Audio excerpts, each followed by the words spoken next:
Quick disclaimer before you listen. The World's Okayest Medic Podcast is an educational and commentary platform produced and recorded by me. What we say on here is not endorsed by any of our employers, and we are not speaking on behalf of our employers. Our commentary is our own. Finally, remember to follow your local protocols. All right, well, I'm here with Rance and Danny from DnR Prehospital Education. You probably see them on the interwebs. You guys are from Canada, so real quick, you want to tell everybody about yourselves and what you do and DnR Education and why you started it and what you do? Yeah, Rance, you want to go first? Yeah, sure. So my name is Rance. So both me and Danny live in Winnipeg, so right smack in the middle of the gross part of Canada where it's nice and cold. We've known each other for what, I think 8-ish years, something like that. We met while Danny was working as a paramedic in a IPTA in Winnipeg, so intoxicated person area. I worked as a support worker while I was doing my paramedicine, and our paths kind of crossed later on. I ended up being a training officer in a First Nations community where Danny ended up coming on as our education guy. When we left there, we just thought, this would be something that we wanted to continue to do education. We thought it'd be nice to do it in a outside of a service, so we had a little bit more control on what we were able to do. And the DnR thing kind of worked out nicely. Thought it was a little play on our names, Danny and Rance. And our whole mantra just worked out nicely. I'm probably was 3 beers deep when I figured that one out. That's Basically awesome. just works off of the idea of don't repeat your mistakes. So do not repeat. That's kind of our whole mantra and kind of our whole teaching method. I love it. Just to clarify for me, because I am an American here and I always make fun. I don't know if you've seen the stuff I've done with Melody RT. Yeah. I always make fun of her for speaking a foreign language. Can you, what is a First Nations community? So in First American Nations terms, it'd be an community- Indian. Yeah. That's exactly what I thought it was. I just wanted to, just for my own thoughts. Okay, cool. Cool. Yeah. So my name's Danny, and I am a critical care flight paramedic. And Rance and I linked up, and we saw there was kind of a little bit of a opening in the full med community of really focusing on like critical and clinical mistakes, and kind of seeing like how we can show these mistakes in a non-confrontational way, and hopefully people will learn, because like we're all human. Medical mistakes kill tons of people in Canada and the US. So our whole mantra is just trying to, get the word out there that it's okay to make mistakes, but let's learn from each other and try and prevent them in the future. So we've done community paramedicine, TAC medicine, fixed wing, HEMS, you name it. We're kind of the jack of all trades between the two of us. Great. So a lot of breadth of experience. I think it's really important to not say that errors are okay, because I don't think anybody says that. But as you said, we're human and that stuff does happen. I was writing some stuff about a needle decompression episode I'm working on down the road. And I talk about how when they first, years and years ago, when they first rolled out the lateral approach as an option, I decompressed the liver. And is that okay? No. I mean, that's a big fuck up. Well, you saw that video Sangria Airway guy posted the other day, and I was like, man, like I have totally done that exact mistake. Yes, I asked him to do that. Yeah. And I was like, man, I legitimately, like the first probably, handful of needle Ds, I for sure did that. Yeah, it's definitely a process that I don't think you adequately get taught in paramedic school, because they teach you for the anterior approach, second intercostal space, mid-clavicular line. All right. That doesn't help when you have some 350-pound person laying on the stretcher with something in their chest. Yeah. But that's just me. And then I can't remember who it was, but a surgeon posted a few years ago, kind of the same thing you did, about how error is human and how we need to learn from it to prevent it. And he posted a list of, here's 10 things I have screwed up as a surgeon. I thought that was pretty big of them. Yeah, totally. Well, and even like our whole thing, like we've kind of created some cases where we've looked back and gone like, oh fuck, that was my mistake, right? Like we talk about a little bit now. we're presenting at a conference later on this year, and the whole thing was based off when I was doing my ACP. Danny was my preceptor, or one of them, and the whole case was built off of our screw ups. I screwed up, and then Danny, I would say, screwed up a little bit less than I did, but we both definitely didn't approach it the best. And that was kind of our thought, was we want to air these things out and go, yeah, we're human, we're good at our jobs, we definitely make mistakes, and let's try not to have the same ones, or other people make the same mistakes as us. Do you want to give an Yeah, example of it's like, that fine balance, Mike, that you've talked about.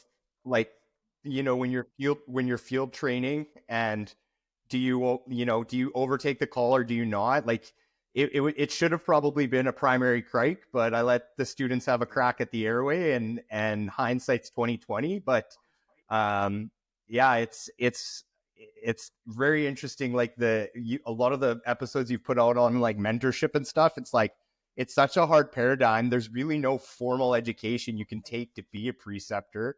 And yeah, so and again, it's those human factors that you can't really, practice until you're in the heat of the moment. yeah, those are some hard ethical questions when you have somebody who's having chest pain and you're thinking, I don't think this is cardiac chest pain, and the student wants to work them up for ACS.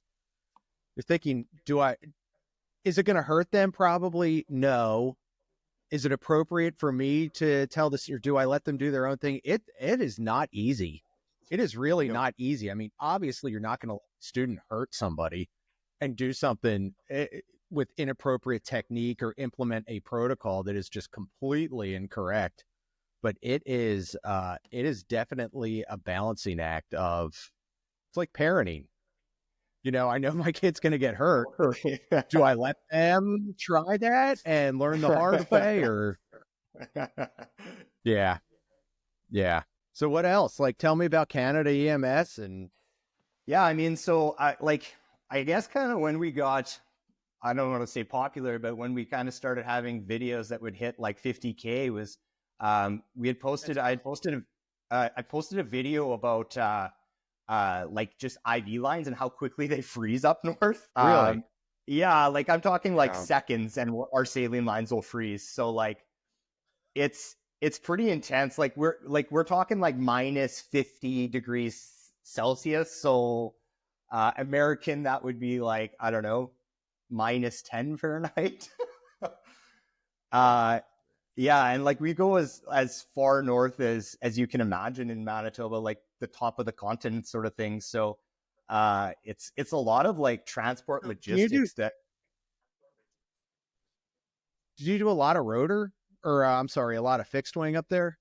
Yeah, so the organization I work for, we cover both platforms for fixed wing and HEMS. So you split your time 50-50, and yeah, we do some long hauls of like 3.5 hour transports. Well, the one I do fixed wings for, we'll go up to, we've done Nunavut, not a ton, but we go there occasionally. Like I used to work up in Nunavut, and yeah, like I think one time I was there the week, it was like an average of minus 60 Celsius. So you're outside with any equipment on the tarmac for 30 seconds, and most of your stuff starts to jam up on you because it just freezes. What kind of resources do they have up there? Limited.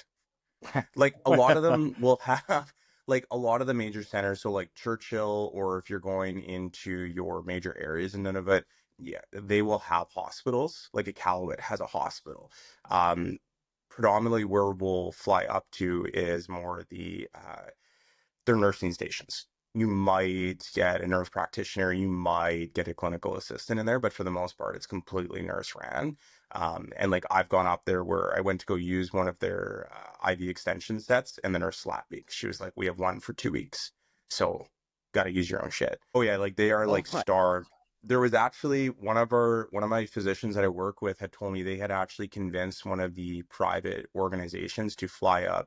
I think it was Salbutamol and Mag, for an anaphylactic situation they had, from one nursing station to the other, because they just simply didn't have the treatment and they had a crashing kit. So that's one of the kind of the most unique parts, additionally with obviously the temperature, but just the resources can be absolute garbage. And I would imagine, I'm just speculating here, that you would fly up there and then get weathered in sometimes. Potentially, yeah. Yeah. Okay, so you're stuck kind of with this crashing patient, and now you're the top dog managing it. It Yeah, can that be, is yeah. wild. Our pilots are usually like, I don't know, Danny, you guys don't really have that happen too often. It's pretty rare with us that we ever get trapped, but it does happen. We have a lot of pre-planning and like plan A through Z to get us out, because that's, yeah, I mean, we're useful and we bring a ton of crap with us, but at the end of the day, like, you know, there's been times where they've been running out of oxygen, and you know, I'm sitting there with the Hamilton, I'm like, okay, we're gonna get going. What kind of initial paramedic training do you guys do up there? So our equivalent of EMT would be like a hybrid. It's called primary care paramedic. It's like a hybrid between EMT and then your EMT advanced. So like they have IVs, they have supraglottics, you know, they pretty much have everything except for ACLS drugs in at least in our province. A lot of symptom relief, like they have, you know, fentanyl and ketamine and you know, everything under the moon in terms of that. But yeah, it's pretty much the ACLS stuff that that they can't do. And then it's about a 2-year program. And it used to be just under a year, 10 months, but they recently changed the rules in Canada. And so now it's kind of like a 2-year program. Yeah. And it's, I think it prepares them pretty well. And then you have to practice for 2 years in the field full time before you can do your advanced care paramedic, which is like your EMTPs down south. And then you need another like 3 to 5 years before you would even touch flight in Manitoba and in Canada. So it's a pretty long process to get certified. And like most of your critical care providers are 10 plus years in the field. How do you feel the EMS education is up there? It's pretty robust in terms of what, like, we've done a lot of conferences. We've been to Expo and ITLS and stuff in the States. And so, you know, we shoot the shit with them. And yeah, just in terms of like the hours in class and practicum, it's almost triple in some cases, depending on the state. So I feel we do a pretty good job up here. Okay. Rance, do you have anything? Yeah, like I Val? teach at one of our local community colleges that brings out paramedics. So in Manitoba, there's, correct me if I'm wrong, Danny, I think it's 3 options now for PCPs in Manitoba. Correct. Yeah. So the one I teach at is the largest, and it's a 2-year program where they do, you know, their first year is all in-class practicum stuff. Basically, I think it's 4 to 5 days a week. And then the second year is a mixture of clinical practicum and then in class. It's a lot better than it used to be. Like, I know when me and Danny went to school, it was 10 months all in and, you know, kind of sink or swim. So they've definitely added a lot more. And I think they're starting out at a stronger point than we were afforded. And even like with the advanced care paramedic stuff, like it is kind of dependent on your instructor. Like I had a phenomenal instructor. I did mine out of Saskatchewan.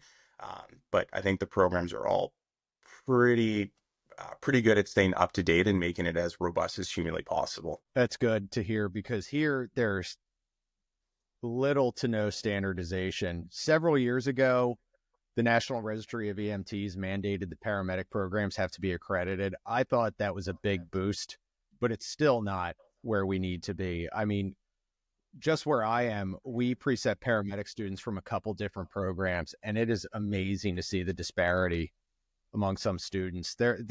And it's not, yeah, there's going to be good students and there's going to be poor students in each program, but I mean, there are some programs that just consistently are churning out crap. And I asked them, I'm like, yeah, it's incumbent upon you to know this stuff. Like, having a bad instructor is not an excuse, but you're also setting the student up for failure. So I would ask them, let me see your material. Let me, like, not the textbook, because, you know, that's standardized, but let me see your worksheets. Let me see your study guides. And some of the programs are just really poor. And then some are excellent. And But there's no be standardization. Sorry, Mike, are they mostly private, or are they like community colleges, or like how's, like, is it for-profit schooling for paramedics? There are for-profit schools, that is for sure. There are also community colleges, and then there are a few, not a lot, of 4-year programs where you get a bachelor's degree. But the majority are, I would say, they may have nonprofit status, but they're making money. But then there are a lot of community colleges. Like I went to a hospital system and did mine for the hospital system, did mine at the hospital system. And then we have so there's one community college in the area that I think does a shit job of training paramedics. I'm not going to say which one. And there's a couple in the area. So I'll let them guess which one it is. It's not, I think Del Tech, just shout out to people who may be listening. I think Del Tech is an excellent program. But there is one community college that was not churning out prepared students. And then there was this private ambulance company that said, hey, let's start a paramedic school. I think their paramedic students have been great.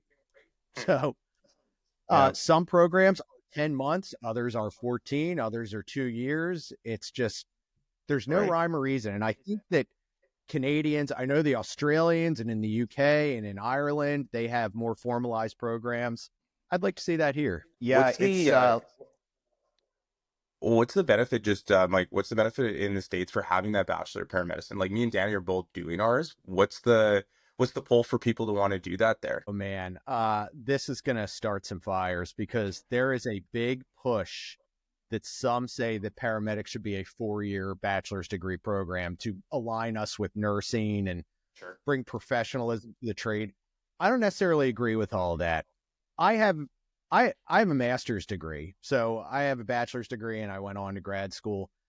I don't think any of that has helped me, really. I will say that grad school prepared me to learn how to sort of appreciate research, but I tell people, from my opinion, and people don't agree with me, it's fine if they don't.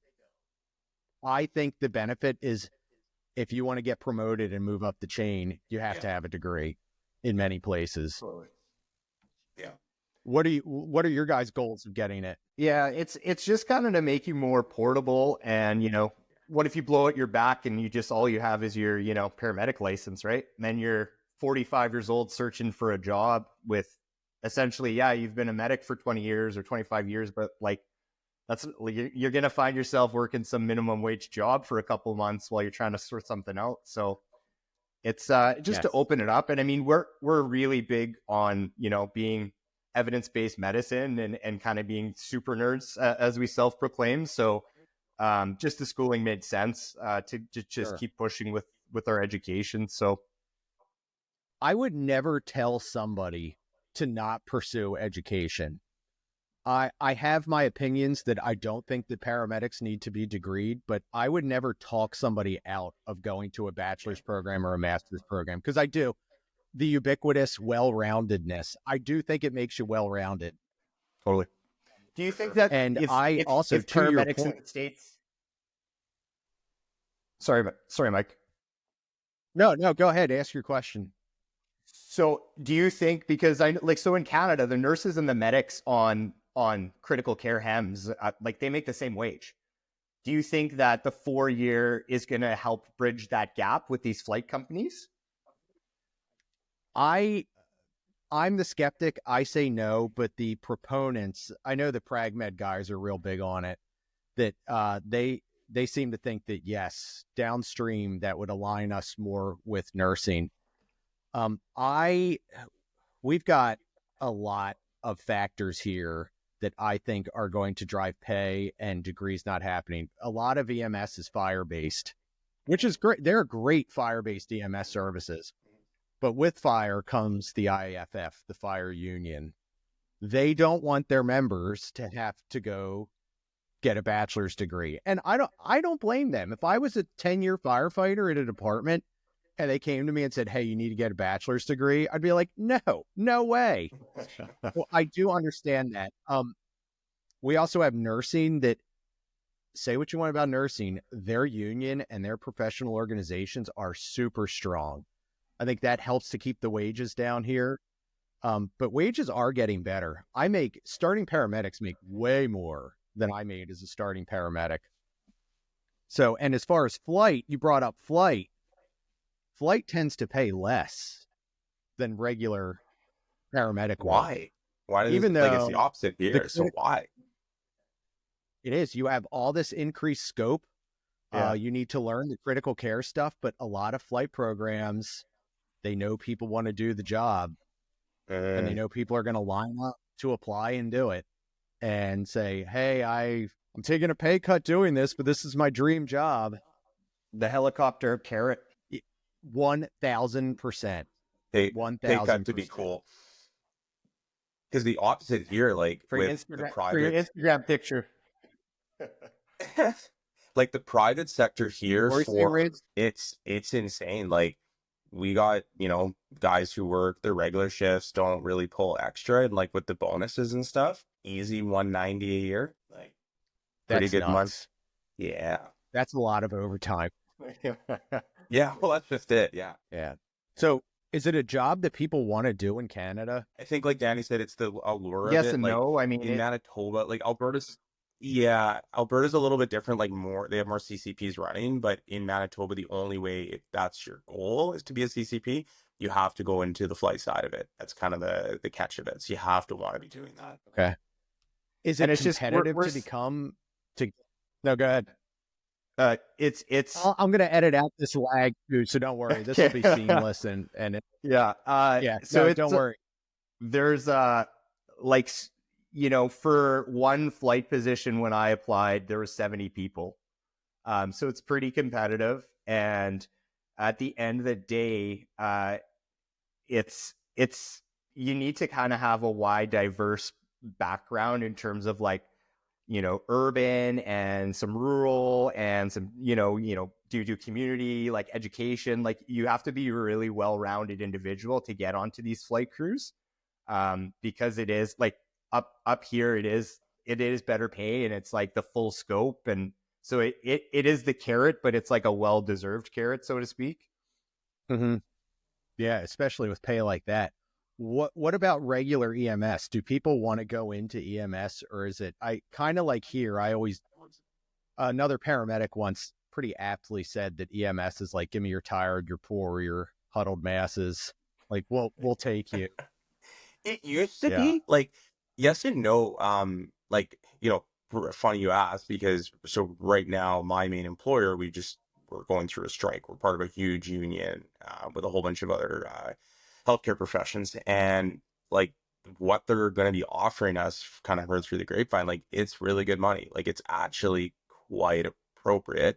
The school I teach at, I think I heard somewhere we're looking at next year of having plus 40 new students. Like that's pretty good. We're obviously still insanely short staffed, and we would definitely need more, but EMS is attractive for people here. Solid pay, it's kind of a bit of a well appreciated job, like particularly post pandemic. It was actually ranked as the most well respected profession in Canada. So it definitely has a bit of a drive. Like Wow. fire used to kick our ass with what you wanted to do. And actually in the class I'm teaching right now, there's not a single fire trained one, which is so rare. Like when I went to PCP school, it was, I don't know, 50-50. So it definitely has improved in that sense. Well, that's good to hear. Yeah. But there's like, I mean, like the last kind of like stats that they gathered from like the national database, our average rate is 8.5 years until people leave. Yeah. Now it could be leaving for managerial positions, education positions, or they could just be done with the field. It really doesn't break down the specifics on it, but we still have like the same issues you're having, like multiple units shut down a day, and you just don't have the bodies, and you can't pump them out fast enough. So not safely. Gotcha. Not safely. I gotcha. So some similar issues, but it sounds like you guys have your act together a little bit more. It's just, there's just so much of everybody's got there's just no uniformity of it, which kind of is a double-edged sword. You don't want everything to be similar, but you have standalone EMS agencies, you have private companies, you have fire departments, you have hospital systems. Some places the police departments run EMS. So it's just, there's no centralized way to manage this ball of, it's like an amoeba. Yeah. It's a single unit of EMS, but it's just there's no defined part, and it's like one way is moving this way, the other's moving that way. It's just wild. So it sounds like you guys are, go ahead, a little more squared away. It's interesting though, because I mean, we don't have all of our provinces, which are like your states. Like we're not all on the national exam. Like it's still optional for the state or province to determine whether or not you write it. Whereas you guys, my understanding is like you have to get that NREMT if you want to practice. Most states. Yeah. So it's again like, so they standardize the exam and hopefully the curriculum, and there's accreditation and stuff. But, you know, until really we have 100% buy-in, like you don't even have reciprocity. Like you cross the, the invisible border, and you have to take an equivalency exam, and you're on probation and all this kind of crap. Like it's kind of like with you when you're crossing state lines or whatever, and your scope changes and stuff. Like it's the same up here in that sense, which it doesn't make sense when we're all apparently doing the same curriculum and passing the same one exam. But I see what you're saying. Well, like one of our struggles too is, so if I work flight, I have X scope, but then if I work ground, I have a different scope because I'm with two different employers.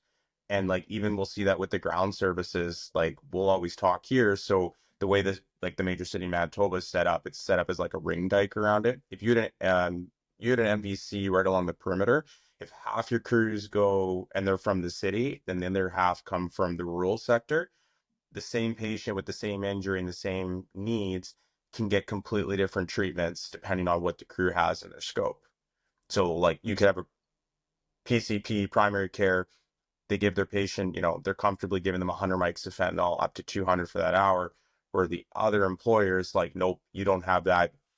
Give them a little bit of Tylenol and that's what they get for pain, which makes zero sense. They got the same training, same school. And so it's like, there's no consistency with shit like that. Yeah, we certainly have that. Where I work on the ground in Pennsylvania, we have statewide protocols, but they are each agency's medical director. They can't exceed what the state says you can do, but medical directors can pare it down. So we have the same thing. I work at an agency where anything that's in the state protocol we can do. And then the next agency over, they may not have intubation, they may not have blood, they may have, I was just talking to someone from Philadelphia and they're still carrying morphine. He said, we may be getting fentanyl this year. It's like, what? Like, everybody has been carrying fentanyl here for 20 years. So there's just no standardization. But then in New Jersey, where I work flight, kudos to New Jersey. We are not delivering much more of a scope other than a fast ride when we land in New Jersey, because the ground paramedics in New Jersey have excellent protocols and a great scope of practice. Do they have vents? They have the ability to get, I think most projects do have them. So yeah. So we're not adding a whole lot of scope when we land other than a fast ride to a trauma center. So that's kind of new. But I've been yapping a lot. Like, what do you guys want to talk about? Like, this is your podcast. So well, like I said, we went pretty much viral from our cold weather stuff. So you want to chat about that? Sure. Yeah. So it's just like the transport considerations, and in like we have minus 45 to minus 50 all the way up to like plus 45, 50 in the summer. And so it's just like so many things you have to like accommodate for, like your ventilators and your fluid warmers and stuff. They're not supposed to be running under 5 degrees, 10 degrees. And so you get flow sensors on the T1. You're getting flow sensor failures all the time because everything just gets stuck and frozen. So you're having to carry backup sets of everything. Your meds, certain meds won't work if they've been out in the cold for too long, or the hot for too long for that matter. So it's just kind of very unique in the sense that it's just such a range of temperatures. It's constantly the actual transport considerations and the pre-planning on a lot of like air medical is like, it's just logistical. Like, where are we going to leave our bags? Because we have to go by Skidoo to this nursing station. Yeah. How are we going to keep our gear warm enough? So it's like hammering hot pockets or hot packets in all the cabinets and all the pockets trying to keep things warm. And yeah, it's a lot of problem solving in EMS. So how much equipment do you guys bring with you? A lot. We bring an ICU with us. Yeah. Like, I think our bags, I Yeah. think the one set of bags are probably 35 pounds. And then you've got your 9 stretcher, which I don't know, those weigh what, 10 pounds. And then your monitor, like, you know, we don't really have much for standards of being in shape for EMS in Canada, which we probably should, because you carry a lot of shit on every call. Like, Your last podcast. well, that's kind of what I was thinking of. I mean, kind of a shameless plug for me and Danny. Neither of us are even remotely overweight. I don't know how people who are do some of it. It's got to be exhausting because we carry so much shit. Yeah. You have to be in shape to do this job. I have lost a bunch of weight over the last year and a half, and I never considered myself to be fat, but now I look at pictures and I'm like, holy cow, man! Talk about early 40s, like needing thing. But I still I was still working out all the time, and I was in relatively decent shape. But just having lost that weight, I realize now how much more energy I have at work and the mental clarity I have. I don't nap anymore at work usually. It's nuts. I used to joke about the flight nap. A flight nap, you'd be in your underwear with the blinds closed and a solid like 6 hours. And now I may snooze for 20 minutes on downtime, but I have become one of those people that needs like 4 hours of sleep to function, and I'm okay. It is amazing the abysmal state of fitness in EMS, and that sucks to hear that it's like that in Canada also. Yeah. Well, I mean, like a call that jumps out to us. It was actually the one we had that kind of the screw up for both me and Danny. Classic situation. It was a cardiac arrest on a second floor of an apartment. Guy was what, 320, something like that, 320 pounds. And we get Rost on him, and thankfully we could carry the guy because we had to, use the auto pulse on the way. I remember thinking after, if any of us were even remotely out of shape, I'd probably be patient number 2. Like, it's just so much more effort if you're not in shape to do that job. It really is. It really is. And just the mental clarity and the fatigue. Is that code you talked about, is that the airway one you mentioned, Danny? Yeah. So it was a case that we're actually speaking about it at Fast Can. Okay, cool. Up in Calgary in September. It was just a lot of human factors and a lot of things about like deliberate practice. Like, I have an alarm that goes off every month to crike the mannequin. And I do because I want to be able to do it blindfolded upside down. But up until that call, I had never thought about what sort of patient this is going to look like. And like, hindsight's 2020, I definitely probably should have just criked him. But again, it's that mental rehearsal is such a critical piece of deliberate practice that up until then I didn't really appreciate. And then like human factors associated with it, like obviously Rance is my friend. I'm his preceptor. Like, this is going to be his first field intubation. I didn't want to be like, you know what? Sorry, buddy. Like, I'm going to have to take this. Like, it's just like all those things that you can never really learn in school or courses, or it's just kind of, you have to figure it out, which is what EMS is super good at, is just kind of making do with what we have. But I don't know what else, Rance. Yeah, I mean, that was a big part of it. And I think too, like, we had a really, really good PCP crew with us, but it was their first cardiac arrest. So, at the time, we're also worried about their mental state. And it was kind of an ugly scenario, like from a, just even a visual standpoint, the classic families crying and screaming. So, we've got to worry about them. Danny's trying to decide, is this the patient I crike on for my first time? I'm going, holy shit, this is the first time I'm not tubing in a nice controlled environment. Like, at that point in my career, I had only done my tubes in an OR setting. I'd done a shit ton, but they were all in nicely lit, well sedated, controlled. So I'm shitting my pants a little bit. So And yeah, I think even just going back to the point about the mental clarity, like that's a huge part of it. Both of us can run on limited sleep, and I think, taking care of ourselves also helps do that. So yeah, it was just a really good learning opportunity. And after, like, we did a big debrief with the crew, and everyone was like, yeah, we made a whole bunch of mistakes, but we also did a lot of things right, and you're not going to make those same ones again. So it was just a really good case to kind of pull, and that's why we kind of picked that to talk about. What was the etiology of the arrest? Too much You can take it, marijuana, Danny. alcohol, and chicken wings. No, fried chicken, It's an full American. chicken. Oh, Sorry, sorry. fried It's a chicken. full bucket of And chicken. what was the deal with the airway besides the guy being morbidly obese? Uh, it was so impacted that you couldn't suction it with a decanto, and the McGill's, it was just pulling and pulling and pulling and pulling. So, yeah, Did you end up criking? Sorry, you froze there, Mike. Did you end up criking him? No, I ended up railroading a 8 right main stem, pulling that and switching it out with a 7.5, which no longer is what is recommended. But that's what I did because that was what I had. Yeah, I've never done a crike. I've had 2 intubations in this past year where I probably should have criked them right off the bat. And everybody, I know a bunch of medics who have criked, and they all say it's no big thing.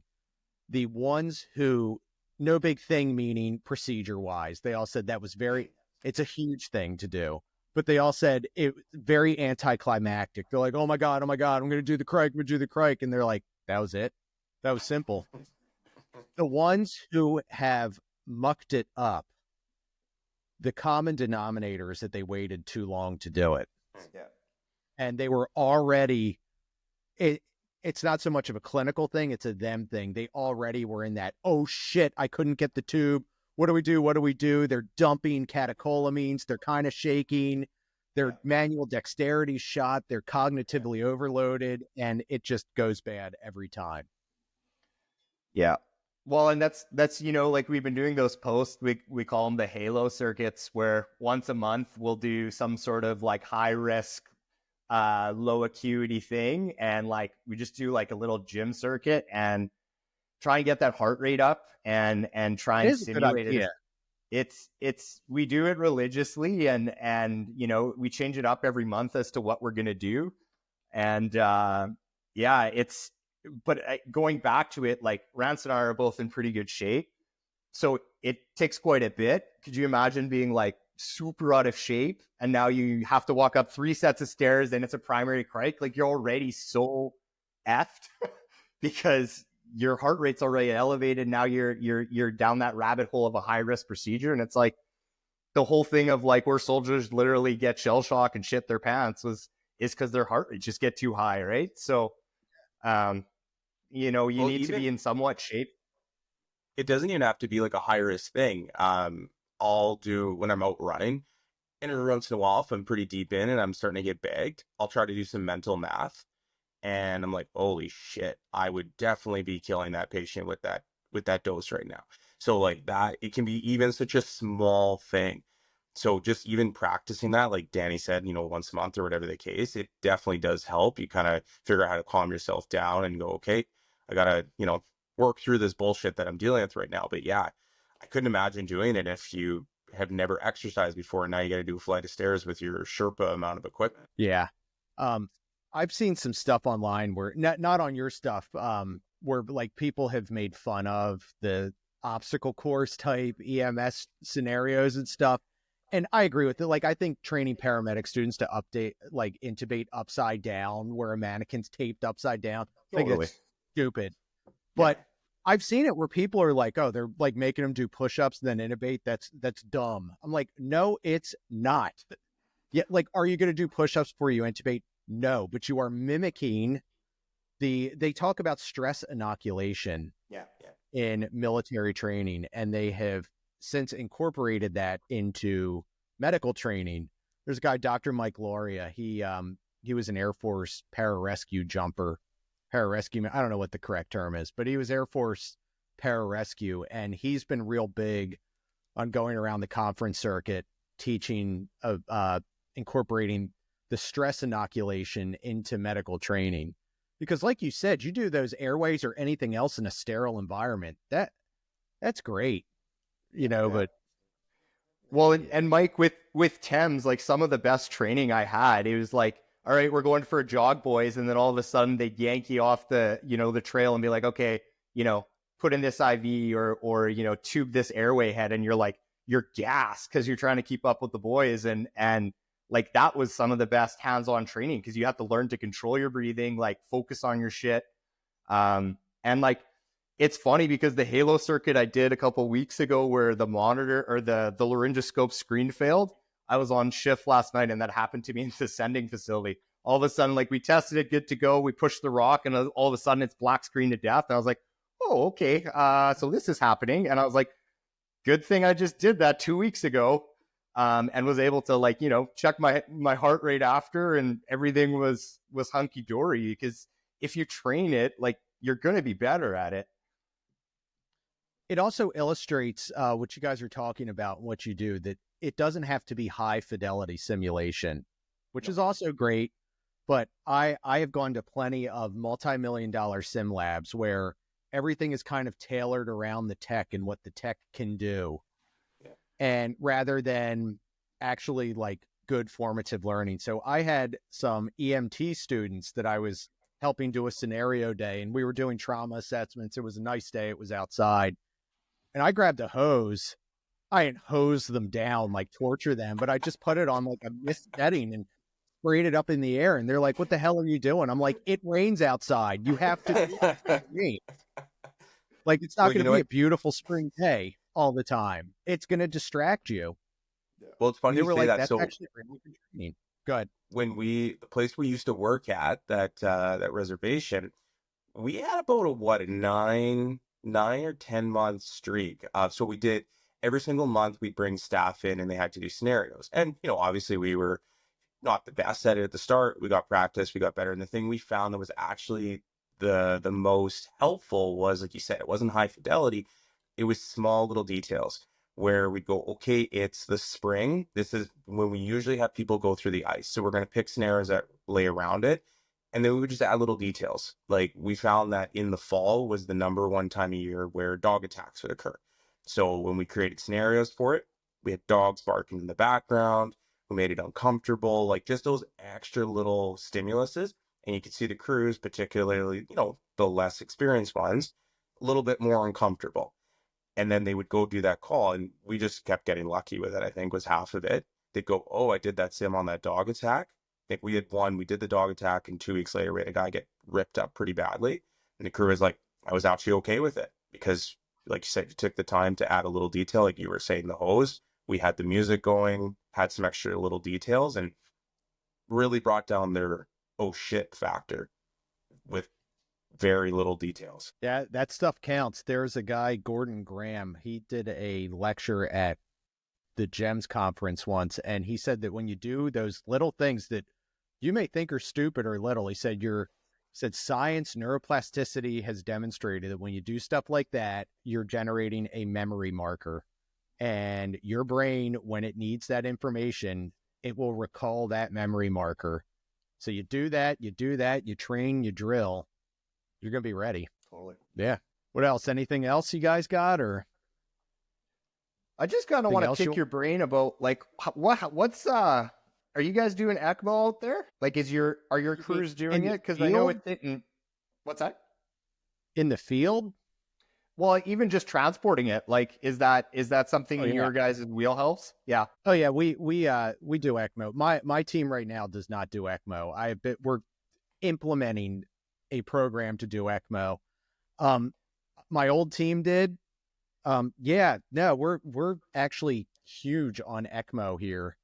We do a ton of ECMO. Now, it begs the question, there are some teams, it's like, is flying a team out and cannulating ECMO there and then bringing the patient back, is that more of a flex, or should we just go pick up the patient and bring them back? Now, clearly where you guys are, it could be a life-saving difference, but there are like, hey, we're flying down, it's a 20-minute flight back. Like we could really cut out the middleman and have really have this person they'll kill me if they hear me say this, if my bosses hear me say this.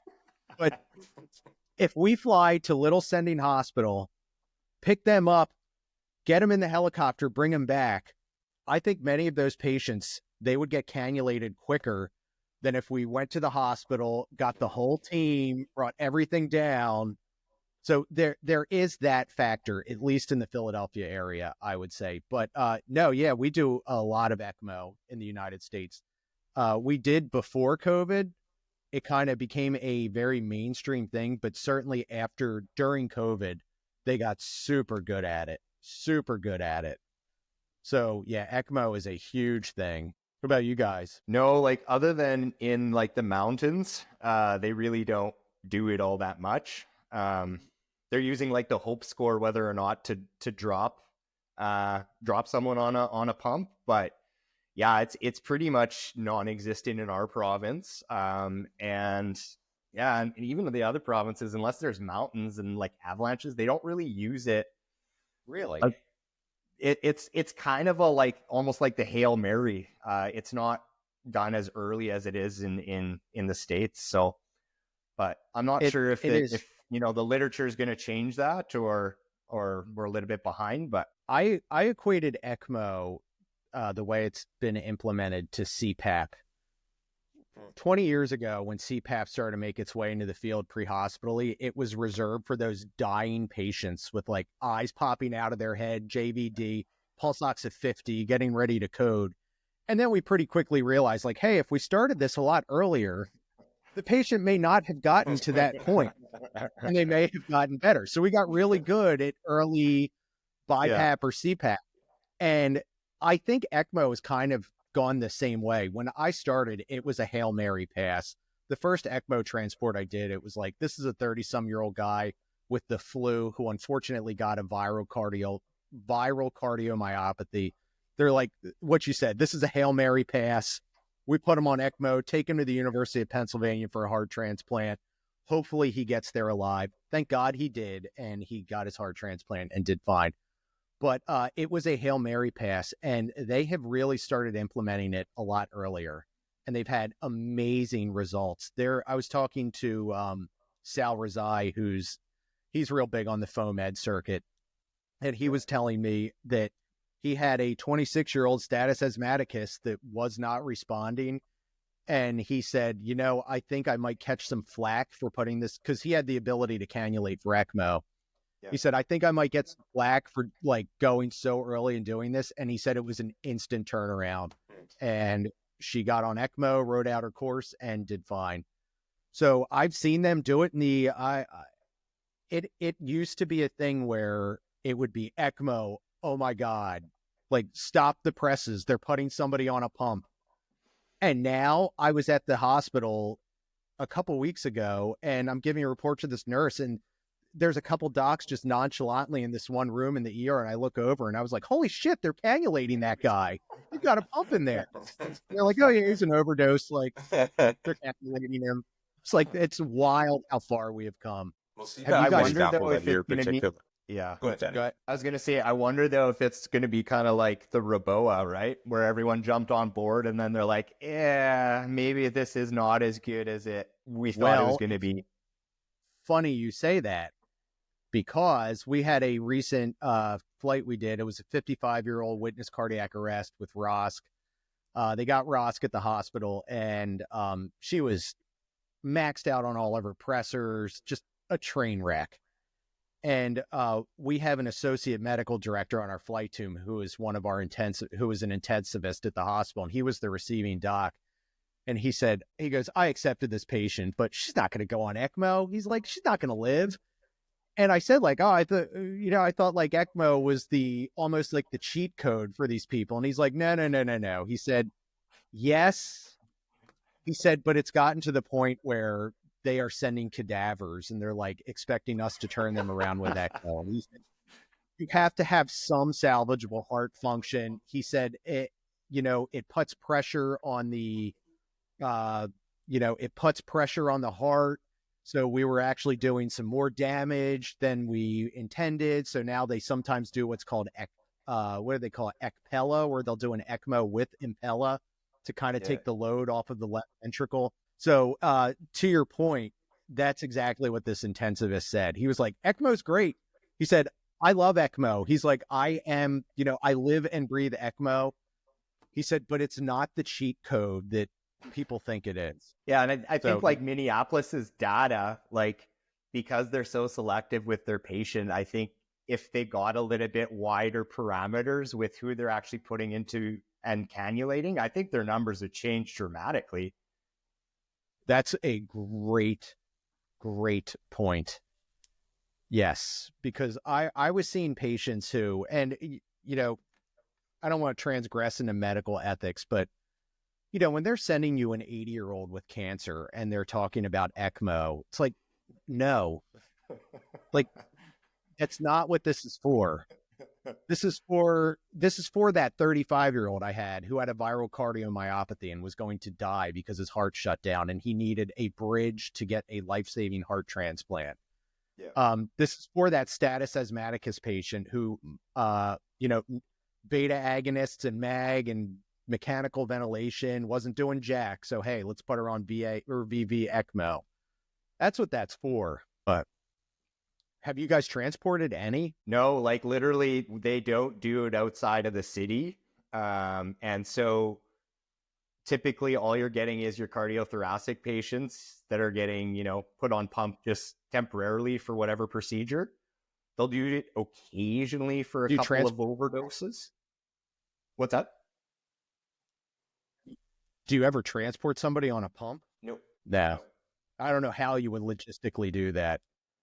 No, not with our temperatures. Like it would pretty much be impossible. I gotcha. Yeah. That would definitely be a consideration with ECMO because the blood is outside of the body and it's going through a metal box. So that is a massive consideration for you guys. Have you transported balloon pumps? No, same thing. Like usually if they're getting, like we only have one cardiac center of excellence in our province. So everyone goes there and they're cannulated there. And, that's the same spot that they'll do the ECMO. It's all like a one-stop shop. So usually you're bringing people there on, 14 different, pressors and everything else, but you don't really move them out after the cardiac rehab center's attached to it. So they get there, they get all the fancy things and they don't move. So. Gotcha. Yeah, no. Well, it's nice to hear we're kind of more advanced in some respect. Totally. Sure. Well, I was looking at the FPC and stuff and like there's questions on it and I'm like, I'd actually have to study up on this before I write it.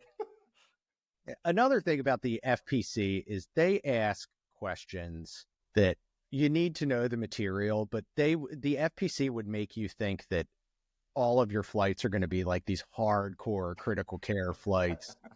And it was I had just obtained my FPC and actually, it was an ECMO patient. We're in this room and we're like perplexed they had a Swan-Ganz catheter and all their values are completely fucked up. All their pressures. And we're talking about, my partner and I are like, oh my God, what do we do for this pressure? And this cardiac surgeon pops his head in. And he was a jerk. He was a dick, but he was right. And this was a formative moment for me in being a critical care paramedic. He said, would you guys get the fuck out of here? Just take the patient. He said, their numbers are not going to be good until they get a new heart. And I was like, you know what? You're right. You are absolutely right. So, yeah. Well, we're coming up on an hour, and that's typically what I keep these podcasts to. Do you guys have any parting words or anything you want to say before make it sound like an execution? Anything you want to say? No, we appreciate what you do and having us on and all the other content creators. I've probably learned more in the past, year and a half doing this DnR thing from other accounts than I have the entirety of my career. So just a shout out to everyone else doing it for the right reasons. And yeah, we hope to see people around. We're going to be at the FastCan conference and the Canadian Association of Wilderness conference. Yeah, come say hi, and that's about it. Well, that's awesome. Well, Danny and Rance, let me stop this, and then hold on one sec. thank you for coming on.